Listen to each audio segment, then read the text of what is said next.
So now you should have all the fundamentals. You know how the albedo works, you know how the incoming short wave works, you know how the outgoing long wave and the impact of greenhouse gases work. Now let's do that energy balance again, but this time with an atmosphere, so that we go down to the surface instead of just doing global balance at the top of the atmosphere. Okay, so we have now we are going to go from the global balance to per unit area. So which means the energy that we talked about is intercepted by from the sun.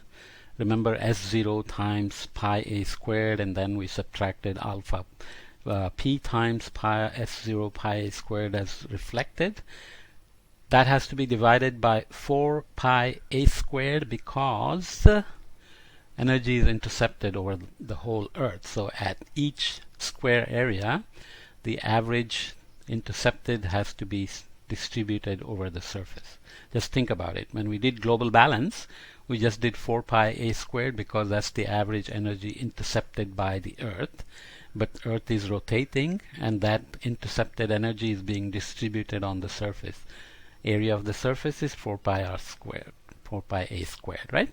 So that's where this 4 comes from. So solar input on average per unit area, we are not doing the globe anymore, looking at 1 unit area, is S0 divided by 4.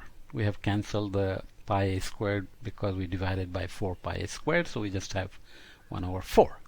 And what gets reflected is dependent on the albedo, which is obviously alpha times S0 divided by 4. We will assume, for simplicity, that the atmosphere is simply allowing all the shortwave radiation to go down to the surface, and it's the surface albedo that's determining how much gets thrown back to space. Okay, so that's the shortwave part.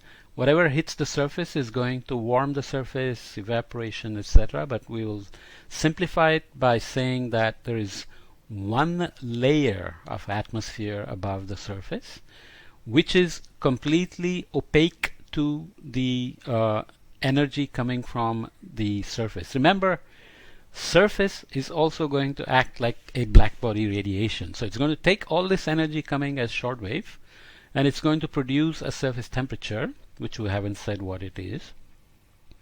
And it's going to do black body radiation at that temperature, sigma Ts to the fourth, where Ts is the surface temperature. So let's represent that outgoing long wave from the surface to be S. A little bit confusing, but nonetheless S0 and S, just remember. And let's assume that the atmosphere is completely opaque to this outgoing long wave from the ground, so it completely absorbs it, and it accomplishes, it reaches some temperature. It's allowing shortwave to go through, but it's getting heated by the energy coming, long wave energy coming from the surface. So the atmosphere reaches some temperature Ta, and now atmosphere is going to emit black body radiation at its temperature Ta. And we've assumed only one layer, so it's emitting energy A downward to the ground and up into space. Okay, that energy is A, which is obviously sigma Ta to the fourth, because its temperature is Ta. Okay, stare at this for a moment, because we're going to balance the net incoming short wave at the surface and the net outgoing long wave at the surface.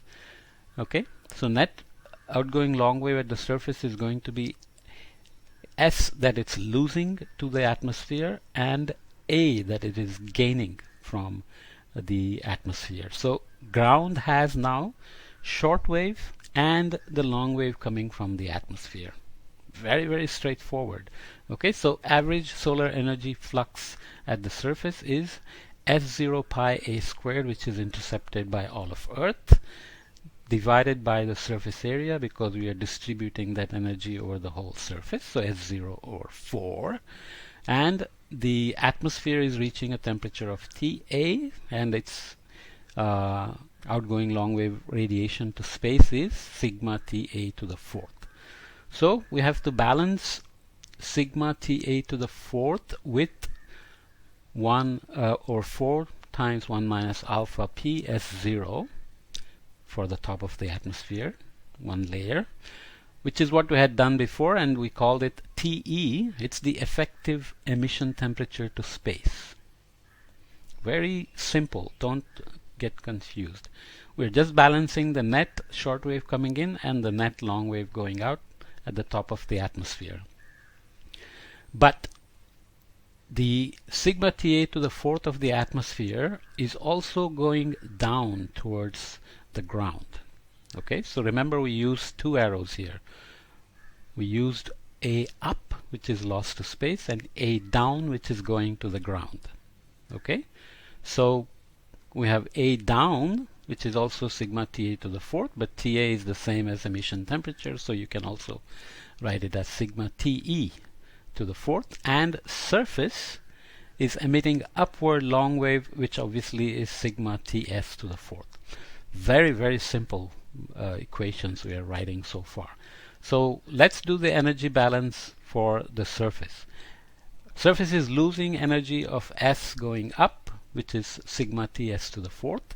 It is receiving downward short wave of 1 over 4 times 1 minus alpha p times S0 plus what's coming down from the atmosphere, which is A down, and we know that A down is sigma Ta to the fourth, which is the same as sigma Te to the fourth. So you add that 1 over 4, this term plus express A here, and this is already equal to sigma Te to the fourth, because when we do the balance at the top of the atmosphere, short wave has to be balanced by what's going to the space.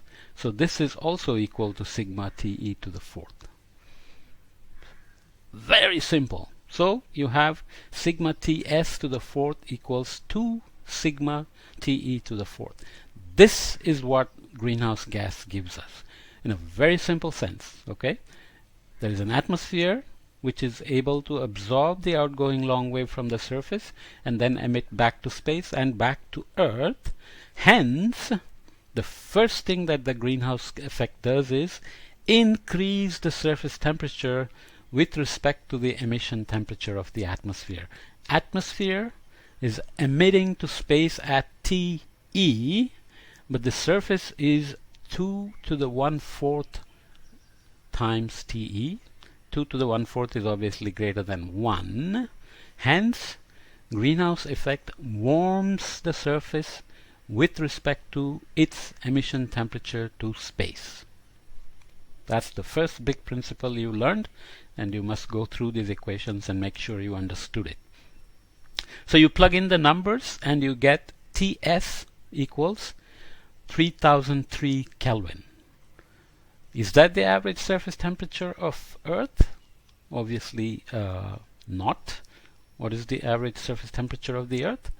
It's 15 degrees centigrade, or 273 plus 15, so 288 Kelvin.